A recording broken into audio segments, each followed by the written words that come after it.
wowe ufite ikibazo uranyumva nabi jyewe bintera ubwoba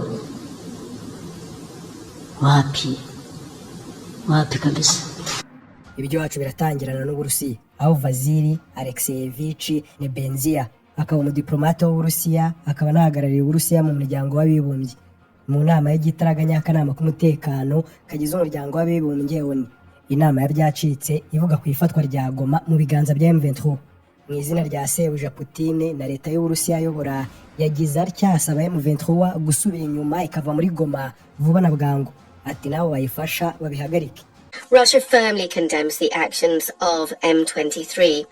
We call for a swift cessation of hostilities and a withdrawal of the rebels of the illegal armed formation from the towns, villages and territory they have seized.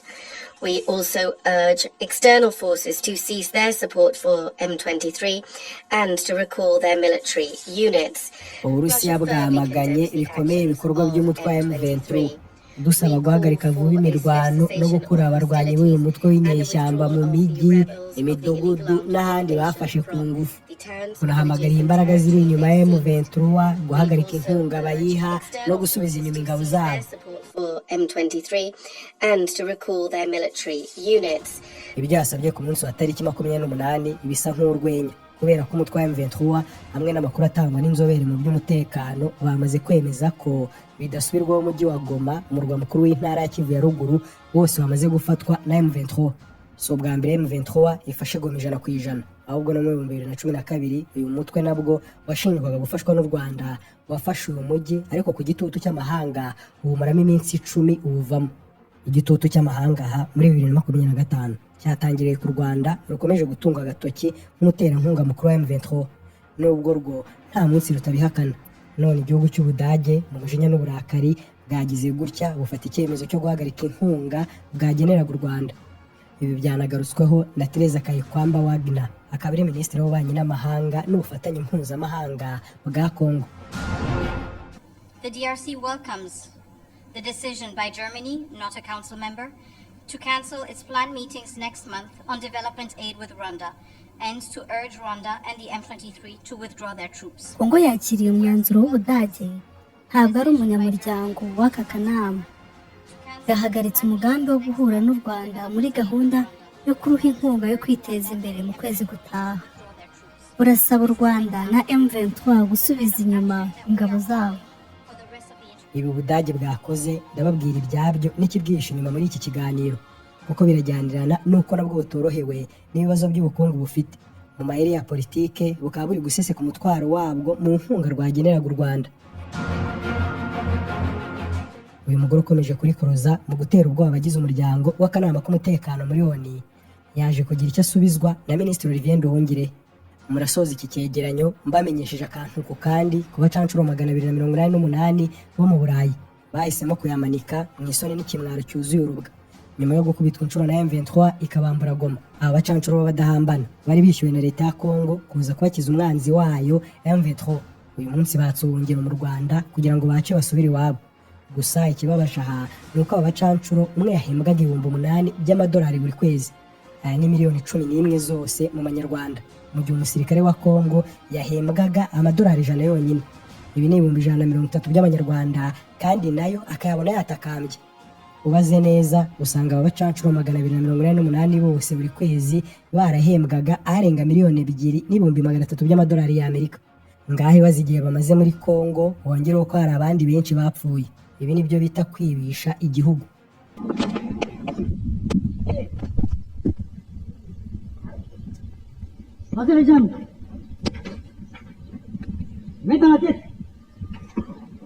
Iyo ni video ya Lieutenant Colonel Wiringoma umuvugizi wa M23 mu mujinya mwinshi n'uburakari yabazaga umucancuro uburyo bahembwa 8,000 by'amadolari ya Amerika mu gihe abanyekongo n'ijana ry'amadolari bemerewe bataribona. M23 Goma u Rwanda Kinshasa abacancuro n'ibyemezo by'amahanga nibyo tugiye kugarukaho muri iki cyegeranyo cy'injyana muntu. Biragusaba gutuza ubundi ntucikwe n'isegonda na rimwe. Ni Jackson Dushimimana wumva nk'ibisanzwe. Ni umugaragu w'ibyegeranyo mugezweho. Murakaza neza mu isi yo gucukumbura. Murakaza neza mu rufaya rw'agatuza k'ibiturika bipfupfunuka mu minwa y'imbunda. Igishoro gisumba ibindi byose ufite muri iyi si ni ubuzima bwawe. ku mpamvu z'umutekano w'ubuzima bwawe ndetse n'ubuzima bw'amabanga y'abashakanye, reka nkurangire ikigo gisumba ibindi byose mu buvuzi bw'ikoranabuhanga rigezweho hifashishijwe imbaraga z'ibimera. Iri ni ivuriro Ireme Herbal Medicine. Ikigo cy'ubuvuzi Ireme Herbal Medicine ndagishimira cyane kuba cyaramfashije ku bijyanye n'amabanga y'urugo, haba kuri njyewe ndetse n'umufasha wanjye. Abakobwa n'abamama mwazonzwe n'ibicece bikomoka ku mubyibuho ukabije, abasore n'abagabo bafite umubyibuho ukabije, mugana ivuriro Ireme Herbal Medicine. Babazaniye imiti y'akataraboneka ibafasha gukemura burundu ikibazo cy'umubyibuho wabazonze. Byose birihuta mu gutakaza ibiro. Ubu mu ndeba nigeze kugira ikibazo cy'umubyibuho ukabije, binkurizamo kutitwara neza mu mabanga y'urugo. Ikigo Ireme Herbal Medicine bampaye imiti yo kunywa ku buryo mu minsi mike nari maze gutakaza ibiro birenga 9 kugeza ubwo nageze ku kigero nifuzaga. Aha rero nusanga imiti mpuzamahanga kandi y'umwimerere ikomoka ku bimera kandi igafasha abashakanye kunoza ibitagenda neza byose mu mabanga y'urugo. Niba ufite ikibazo cyo kubyimba prostate, kubura imihango cyangwa kugira imihango idakama, hemorrhoide, amibe zakuzonze kuva ku biyobyabwenge birimo inzoga, itabi, urumogi na mugo, ikibazo cy'umugongo ndetse n'abifuza amavuta n'isabune byubaka ubwiza bw'umusatsi ugashashagirana kandi ntupfuke, mwagana ikigo cy'ubuvuzi Ireme Herbal Medicine. Ku bindi bisobanuro wahamagara kuri 0784036174 cyangwa kuri 0787604442.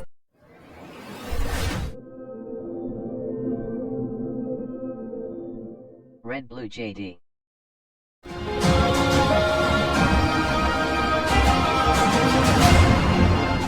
Dutangirane no ku mupaka wa Gisenyi na Goma uzwi nka Corniche, aho abarwanyi bo mu gihugu cya Romania bakiriwe mu Rwanda nyuma yo gutsindwa urugamba bafashagamo ingabo za leta kurwana na M23 mu mujyi wa Goma n'inkengero zabo. Inzego ziri kuri uyu mupaka zivuga ko bose hamwe ari abarwanyi bagera kuri 288. Aba barwanyi bose bakomoka muri Romania bacishijwe kuri uyu mupaka barasakwa mu gihe binjiraga. Mu gutera icyumvirizo mu bikapu bari bitwaje, polisi yabonyemo ko bari bitwaje imishandiko y'amadolari atagira ingano. Aba bacancuro bari mu isoni n'ikimwaro ubona ko byabayobeye. Bapakijwe bisi zerekeza i Kigali aho bari bufatira indege ibasubiza iwabo. Iyo unyujije amaso mu binyamakuru byo muri Romania usangamo inkuru zivuga ko ubwo imirwano yari yakomeye, M23 yakamijije abarwanyi bamwe bahungiye muri hoteli imwe yo mu mujyi wa Goma, abandi bahungira mu kigo cya MONUSCO aho abasirikare ba ONU bacumbitse. Ubundi binyuze mu bikoresho by'ikoranabuhanga bamenyesha abarwanyi ba M23 ko bashyize intwaro hasi batakiri mu mirwano nabo kuko babonye batabishobora. Ibinyamakuru muri Romania bikomeza bivuga ko aba barwanyi biganjemo abahoze ari abasirikare bari basigaye bakorera ikigo cyigenga cy'igisirikare cyari cyarahawe contract na leta ya Kinshasa ngo baze kuyifasha.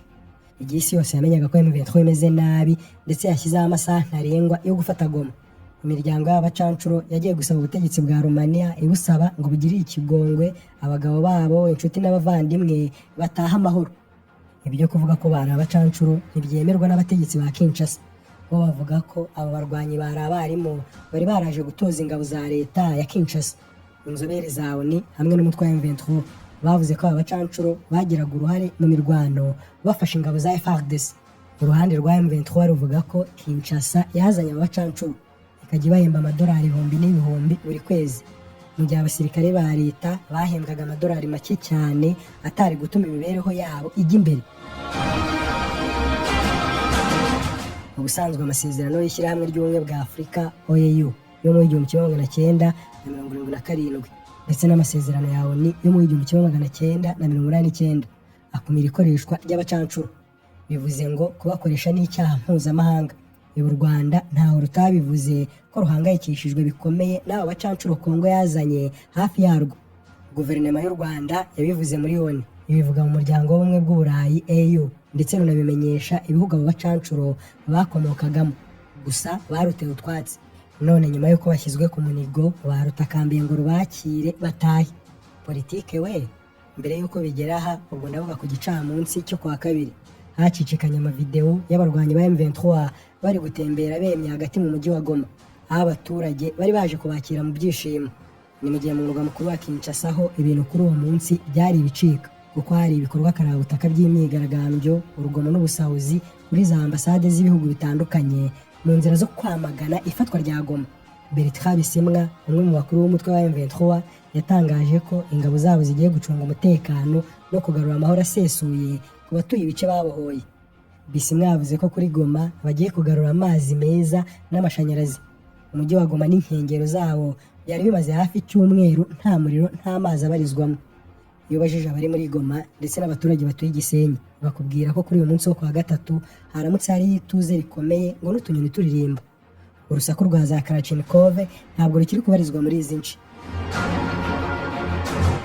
Mu gitondo cya tariki 29 abarwanyi ba M23 bagaragarije isi yose amashusho y'abasirikare benshi ba FARDC na Wazalendo batsinzwe urugamba bemera gushyira intwaro hasi, aho bashyizwe hamwe muri stade ya Diorente mu mujyi wa Goma.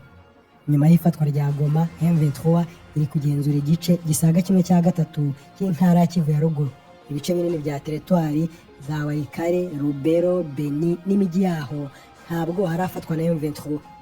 Mu ijoro ryakeye televiziyo y'igihugu ya Kongo yatangaje ko Perezida Tshisekedi yashyizeho umutegetsi mushya w'intara ya Kivu ya ruguru. Uwo ni Brigadier General Somo Kakule Evariste wahise ahabwa ipeti rya Major General.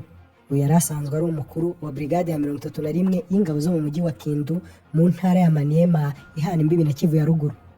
Ku nshuro ya kabiri mu cyumweru kimwe akanama gashinzwe umutekano ku isi ka ONU karaye gateranye ku busabe bwa Kongo. Ibihugu by'uburengerazuba byunga mu rya Kongo na ONU bihamya ko u Rwanda rufasha M23. Ibihugu nka Leta Zunze Ubumwe za Amerika, Ubudage, Ubwongereza n'ibindi byasabye u Rwanda gukura ingabo zarwo muri Kongo rugahagarika no gufasha M23. Basaba na M23 guhagarika ibitero byayo. Igitangazamakuru cy'Abanyamerika cyitwa Barron's kivuga ko kwa kabiri Ubudage bwasubitse inama bwari kugirana n'u Rwanda ku nkunga butera iki gihugu, gusaba u Rwanda na M23 kuvana ingabo zabo muri Kongo. Aha rero niho amayeri n'amacenga ya politiki akorerwa. Ibinyamakuru birimo Financial Times na Reuters byemeza ko Ubudage bufite ibibazo bitabworoheye ku buryo nabwo bugezeho gufashwa. Mu ngingo enye bati ibibazo by'ubukungu nibyo bya mbere. Ubudage bufite ibibazo by'ubukungu cyane. Hagakurikiraho ko ibikorwa by'Ubudage bishaje cyane kandi hakaba hari impuruza isaba kubitunganya. Icya gatatu ni ibibazo bya politike mu gihugu. Ishyaka ritavuga rumwe n'ubutegetsi rya BSW riri gukubana na leta rishinja kwishora mu ntambara zajambije ubukungu bw'Ubudage. Iri shyaka rimaze kwigarurira imitima y'Abadage. Icya nyuma ni uko mu Budage bagushije ishyano mu bibazo by'ubuhinzi n'ubworozi bitewe n'ibyorezo byabibasiye ku buryo batabaza basaba inkunga mu muryango w'ubumwe bw'Uburayi. Aha rero kuba bakishitura u Rwanda mu mayeri yo kwitwaza ibya M23 nta gitangaza kirimo.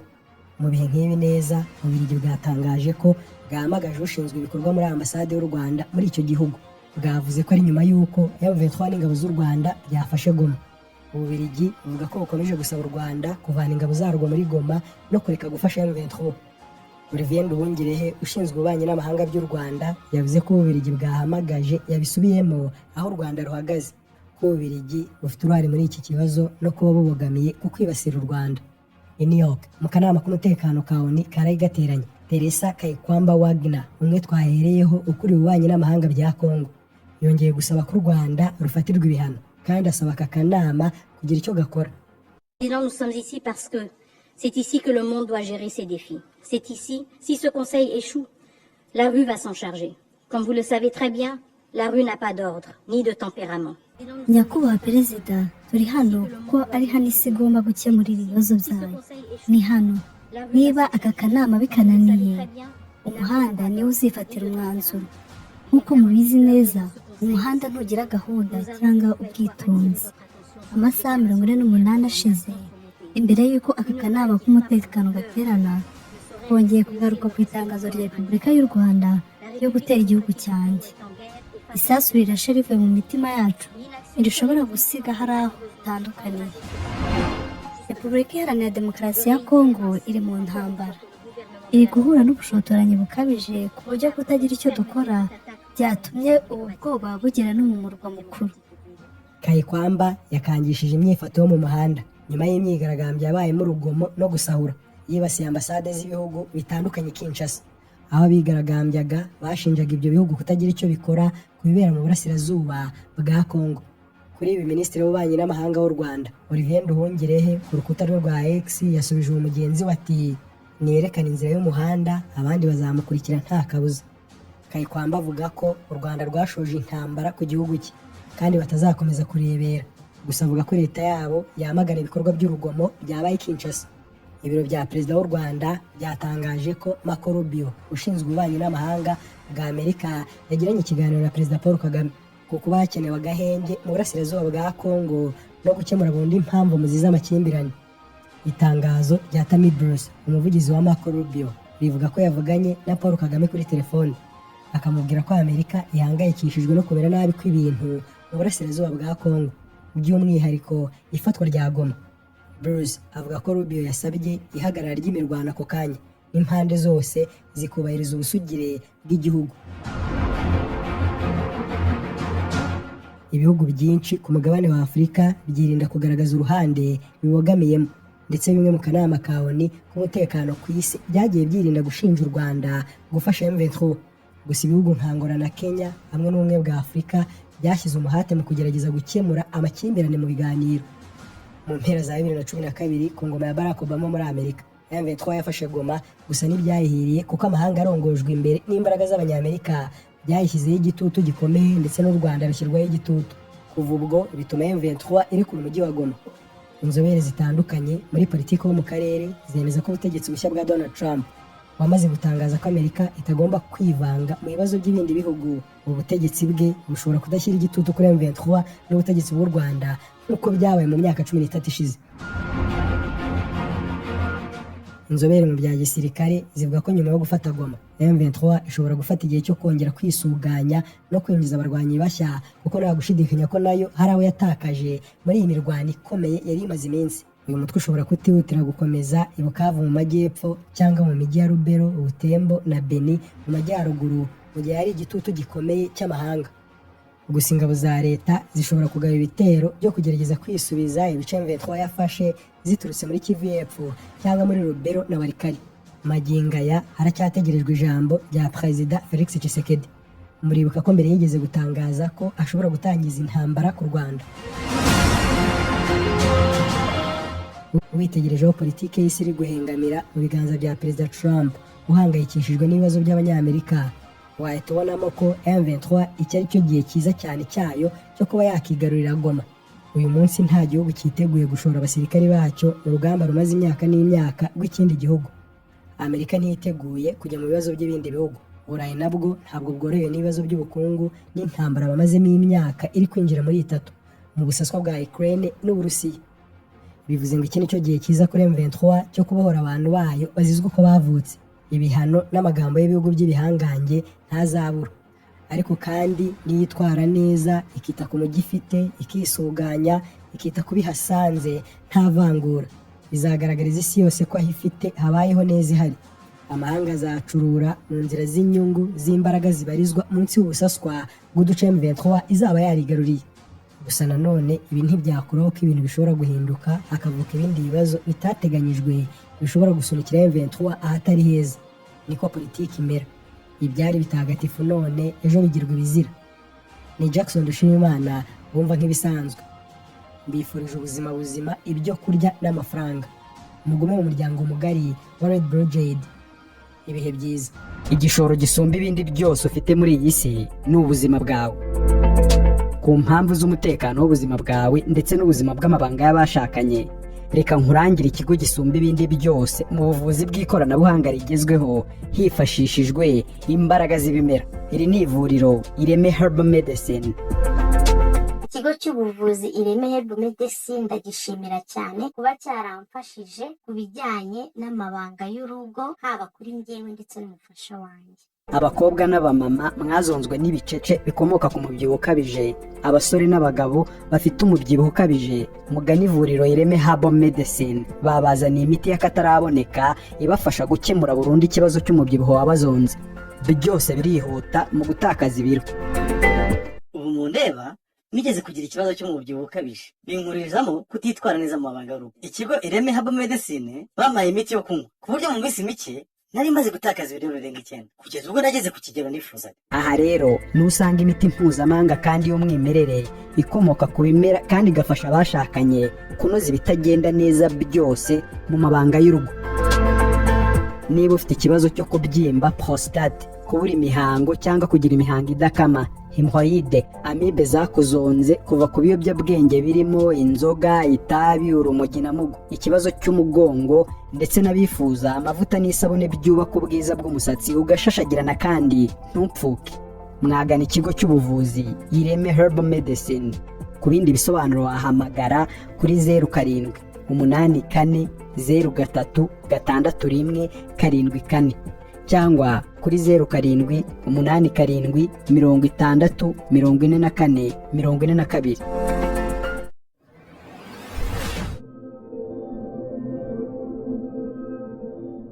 Red Blue JD.